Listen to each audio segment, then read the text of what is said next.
Ada upaya untuk mengendalikan negeri ini dengan memanfaatkan beberapa orang yang sebetulnya secara kapasitas tidak ada itu. Tapi itu bagian dari permainan politik global. Itu sama seperti kita ingat Trojan Horse itu, yang diselundupkan ke dalam boneka kayu, patung gede Trojan Horse, disusupkan ke wilayah sebut aja NKRI, terus dia turun dari situ lalu kuasai. Hal semacam itu ada di dalam persaingan global hari ini nih, antara misalnya Amerika dengan Cina. Kebetulan Cina lagi kena coronavirus kan, sehingga dia terpaksa mesti menghentikan sejenak ambisi dia untuk menjadi superpower.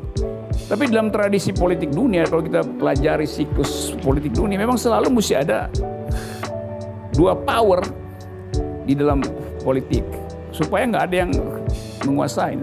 Cina berupaya untuk menandingi Amerika kan, tetapi keadaan ekonomi Cina tidak memungkinkan dia dalam waktu satu dekade menyaingi Amerika, tapi Cina tetap potensial superpower. Nah, kita akhirnya menganalisa Trojan Horse misalnya, mitologi Trojan Horse itu dari perspektif persaingan global tadi itu. Sekarang Indonesia mau masuk kemana di dalam era itu? Kalau kita bilang, ya kita mesti lakukan pertahanan rakyat semesta seperti konsep Pak Prabowo, itu mungkin karena biaya untuk menghasilkan peralatan perang 4.0 memang belum tersedia di kita tuh. Belum ada di kita. Sehingga kita bisa misalnya beli peralatan militer canggih, tetapi dengan kondisional bahwa kunci beberapa peralatan militer itu, kunci digitalnya disimpan di negara pemberi bantuan peralatan itu kan.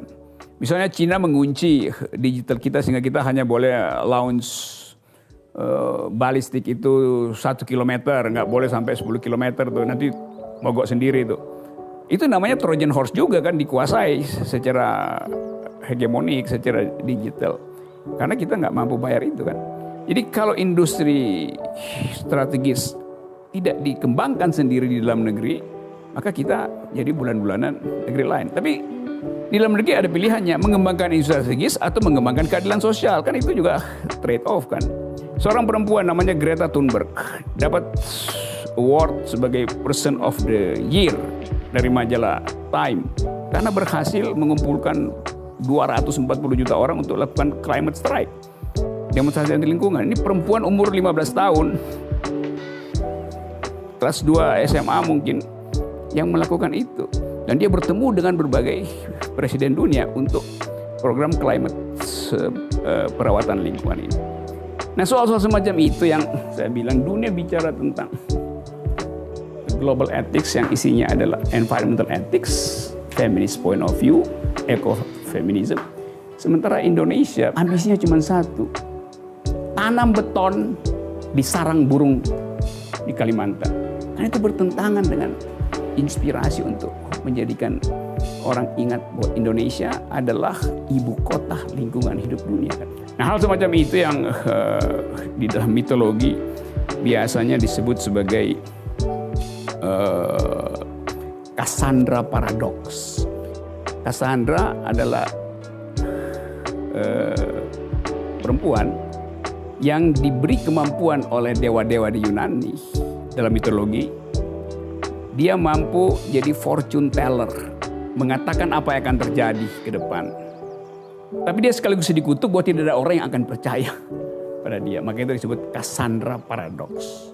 Kita lagi berupaya menjadikan dunia ini nanti 50-100 tahun ke depan ingat bahwa Indonesia menyumbang oksigen pada dunia.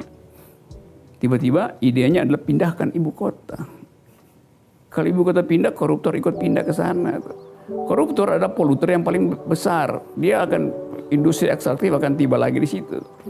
Tapi nanti orang bilang, ya kan lahan di situ kan lahan udah terlantar, jadi bikin ibu kota aja. Lahan terlantar itu bagi seorang ekologis, tanam pohon bukan tanam beton. Gitu.